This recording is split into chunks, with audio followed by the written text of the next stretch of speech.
Alors salut, aujourd'hui je vais vous parler de la surconsommation qui est donc une véritable porte ouverte à l'endettement. Je veux te parler de quelque chose de très important, vraiment très important, alors écoute vraiment cette vidéo jusqu'à la fin. Je vais être honnête avec vous, je vais vous parler de moi d'abord. Moi, j'aime manger, mais vraiment, je suis le genre de personne que si on me dit qu'il y a peut-être un nouveau burger quelque part à la Gambas et qui coûte genre 15-20 000, je suis capable de l'acheter. Et quand je dis ça, c'est pas vraiment un exemple, c'est vraiment du vécu. J'aime aussi les appareils électroniques. Je peux me retrouver avec 3 téléphones, une tablette, un ordinateur, un appareil photo et parfois avec du recul, je me rends compte que je ne sais même pas ce que je fais concrètement avec tout ça. Du moins, c'est comme ça que j'étais avant. Et j'ai compris en fait que ce sont des dépenses compulsives. Ce ne sont pas forcément des dépenses mauvaises en soi, mais elles sont dangereuses quand elles ne sont pas disciplinées, organisées et encadrées. Avec le temps, je me suis rendu compte que c'est une discipline qu'il faut s'imposer parce qu'aujourd'hui, en fait, on vit dans une société de consommation et même de surconsommation. Tout est fait pour te donner envie d'acheter. Les statuts, les groupes, les réseaux sociaux, les réunions, bref, tout est vente. Et si tu n'es pas discipliné, si tu n'as pas un vrai budget pour ce type de dépenses, tu peux aller très loin, mais vraiment très loin. Alors, je me suis rendu compte par exemple que je mangeais toujours dehors à midi au boulot.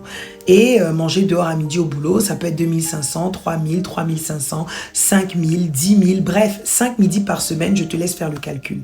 Et quand je rentrais chez moi, j'aimais encore me faire plaisir, alors je passais par Carrefour et j'achetais des trucs. Résultat, une grosse partie de mon budget en fait partait dans la nourriture sans que je ne m'en rende compte.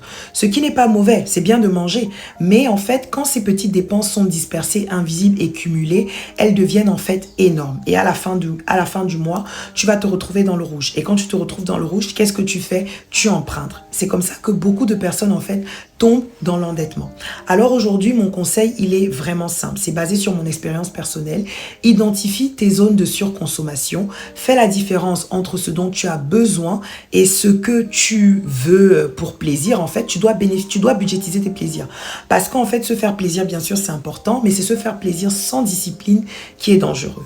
La discipline financière commence véritablement par la lucidité.